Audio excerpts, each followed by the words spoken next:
Dialog. Raja berdiri di sudut pentas menatap kejauhan. Permaisuri perlahan keluar mendekati raja. Bagaimana sikap Kanda?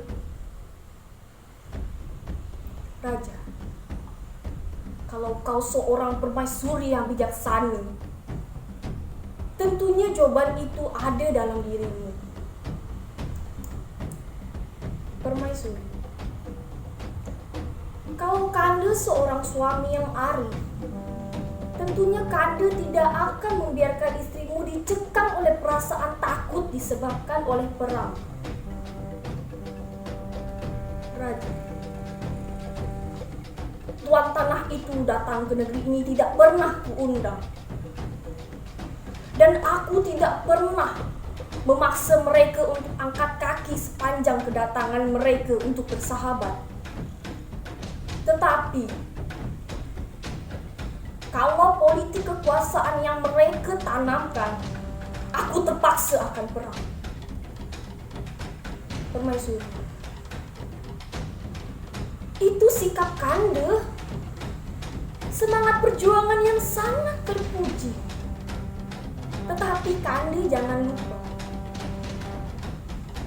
bahwa putra kita lebih senang bersahabat dengan tuan-tuan tanah itu. Dan ia rela menyaksikan tubuh rakyat disiksa, diterjang dan gemetar ketakutan. Backsound, suara musik atau tetabuhan yang seram. Suara-suara rakyat dari kejauhan.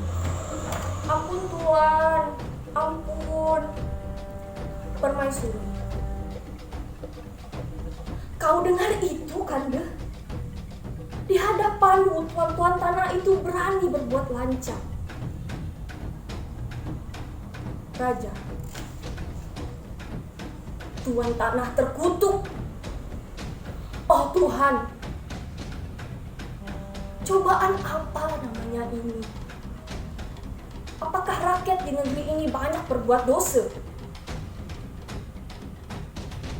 Sehingga kutukan itu menimpa diriku selaku raja yang berkuasa di negeri ini. Permaisuri, Tuhan dan rakyat satu sama lain tidak ada hubungannya dengan tuan-tuan tanah itu, Kanda. Jangan kau perberat dosamu hanya karena keputusanmu yang tidak mampu bertindak. Tunjukkan kepercayaan rakyat yang terpikul di pundakmu bahwa kau adalah benar-benar seorang raja dalam senang dan duka. Kapan saja dan di mana saja bersama rakyat. Raja, apakah di mata rakyat aku masih layak untuk menjadi seorang pemimpin? Padahal mereka tahu bahwa malapetaka yang menyiksa batin mereka yang dilakukan oleh tuan-tuan tanah itu datangnya dari putra kandungku sendiri, putra mahkota. Tuan tanah menunggu kedatangan ayahanda di Balairo. Jika dalam tempo setengah jam ayahanda belum juga datang, maka mereka akan membuat perhitungan. Permaisuri, putraku, kau bunda lahirkan bukan untuk menjadi seorang pengkhianat. Putra mahkota, Onak dan Duri boleh saja menyayat Semilu, tetapi perasaan Ananda tidak boleh dihancurkan oleh siapapun. Raja, anak macam apa kau ini? Memalukan. Ayahanda rambah hutan dan ayahanda bangun negeri ini bukan untuk berbusung dada lalu dianggap sebagai pahlawan. Tetapi ayahanda lakukan itu guna melaksanakan salah satu perintah Tuhan yang mengharuskan hambanya agar banyak berbuat untuk menuju kedamaian. Tetapi kau telah merubah kodrat itu menjadi kehancuran. Akan mencabut kerisnya, tiba-tiba Tuan Tanah masuk. Tuan Tanah masuk diikuti juru tulisnya. Juru tulis membuat aksen-aksen yang menimbulkan humor. Tuan Tanah, Tuanku Raja, halo, apa kabar? Itu bukan jalan terbaik buat Tuanku Raja. Gara-gara tuanku tidak suka putra tuanku bersahabat dengan tuan-tuan tanah, maka tuan harus korbankan kasih sayang. Lalu kasih sayang itu tuanku rubah menjadi kebencian dan permusuhan. Juru tulis, tetapi tuan tidak benci tapi rindu, bukan? Benci-bencilah, rindu-rindulah, serupa tapi tak sama. Raja, hei, saya adalah penguasa di sini. Dan kalian jangan seenaknya saja berleluasa menindas rakyat di sini. Anak keparat itu memang berhasil kalian pikat. Tetapi beta dan rakyat tidak semudah itu untuk dipikat. Permaisuri berlutut di hadapan putra. Putraku, seumur hidup ibu, baru sekali inilah Bunda bersujud di hadapan seorang lelaki. Hal seperti ini belum pernah ibu lakukan, walaupun dengan orang tua ibu sendiri. Tetapi demi kedamaian, demi rakyat, ini terpaksa Bunda lakukan.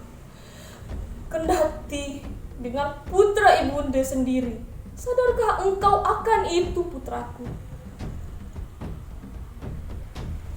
Putra mahkota menarik nafas panjang. Biarkan Ananda menentukan jalan hidup dengan cara Ananda sendiri, meniti batas-batas kehidupan dengan apa yang Ananda tempuh. Walaupun di antara kita harus retak, dan bukan urusan Pamanda, penasihat kerajaan, untuk campur tangan dengan pilihan Ananda ini.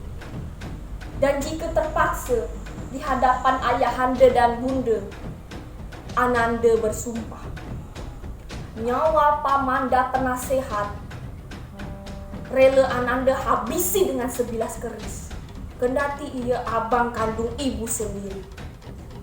Tuan Tanah diikuti oleh juru tulis. Ketawa terbahak-bahak. Raja, anak terkutuk, iblis sudah bersarang di dadamu sehingga kau lupa bahwa kau telah menjadi seorang anak yang berdosa. Putra mahkota, Tuan, kenyataan sudah berubah lain sekarang. Ternyata benar dugaan saya bahwa Pamanda saya penasihat kerajaan berhasil mempengaruhi Padu yang mulia ayahanda saya. Saya mendengar berita bahwa paman saya dan pasukannya sudah bersiap-siap untuk menghancurkan orang-orang tua. Tuan Tanah, oh, itu tidak boleh terjadi. Apakah dia bermimpi? Tuanku, tolong kasih tahu penasehat kerajaan, jangan coba-coba menentang Tuan Tanah. Bergegas masuk. Musik penyala. Lokasi Balairo. Hulu Balai. Kepastian ada di tangan Datuk penasehat. Sama-sama kita menunggu apa kepastian beliau. Anak negeri, ambisi dan kekuasaan kadangkala di atas segala-galanya. Hubungan darah bias ditindas oleh nafsu serakah, akibatnya malapetaka, berupa pertumpahan darah yang tak dapat dielakkan. Hulu Balai, aku memang melihat Seolah-olah banjir darah Datuk Penasihat membasahi negeri ini. Karena tikam keris keponakannya, putra mahkota. Anak negeri pengkhianat di hadapan tuan-tuan tanah itu, putra mahkota boleh berbusung dada. Tetapi ia harus ingat bahwa di belakang raja dan penasehat, ribuan rakyat siap menyergapnya. Penasehat keluar dengan tenang. Perang! Hulu Balang. Perang? Penasehat, ya, perang. Tidak ada jalan lain kecuali perang. Kalian dengar itu? Hulu Balang. Kami mendengarnya, Datuk. Penasehat, lalu bagaimana sikap kalian? Anak negeri, Datuk Penasehat memerintahkan perang, maka kami siap menghunus pedang. Penasehat, dan kau, Hulu Balang, bagaimana perasaanmu jika saudara kandungmu, anakmu, keponakanmu berkhianat terhadap negerinya? Anak negeri, perasaan saya akan hancur, Datuk. Tetapi jeritan hati rakyat lebih saya utamakan dalam menumpas para penjahat, kendati pun dia adalah darah daging saya sendiri. Penasehat, ya, aku juga merasakan kehancuran itu. Tetapi aku adalah seorang pemimpin yang berasal dari rakyat. Maka hati nurani rakyatlah yang harus aku utamakan dalam melaksanakan tugas kepemimpinan. So, suara pukulan tabuhan yang tegang dalam tuan tanah dan anak-anak buahnya kembali bikin kekacauan penasehat. Hati-hati, Datuk. Mari kita hadapi mereka. Hulu Balang dan anak negeri berulang. Penasehat akan berlalu tapi berhenti. Tuan tanah keluar bersama juru tulis. Selamat malam. Apakah tuan penasehat di negeri ini? Penasehat, iya saya. Kenapa? Tuan tanah, bagus. Saya dengar tuan sangat membenci kami, tuan-tuan tanah, dan bermaksud untuk menyingkirkan kami. Apa benar?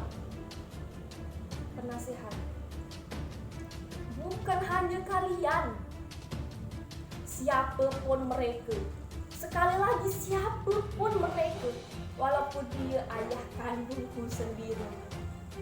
Jika dia berkhianat terhadap negeri ini, akan kuhancurkan. Juru tulis tertawa. Apakah tuan bermimpi? Datuk harus ingat dengan siapa Datuk berhadapan. So, bunyi tambuhan semangat dan petikan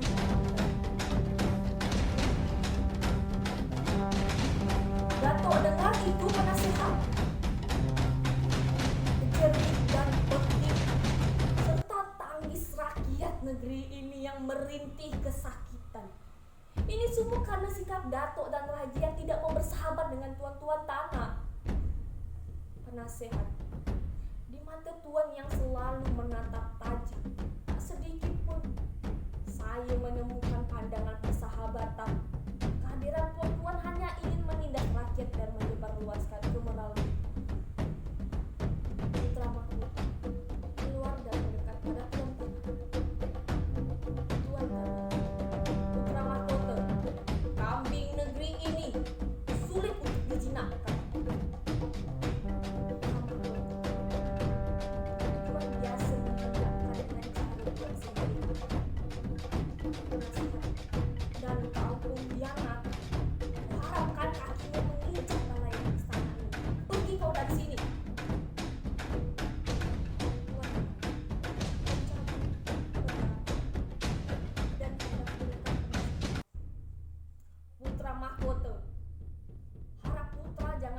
sedih.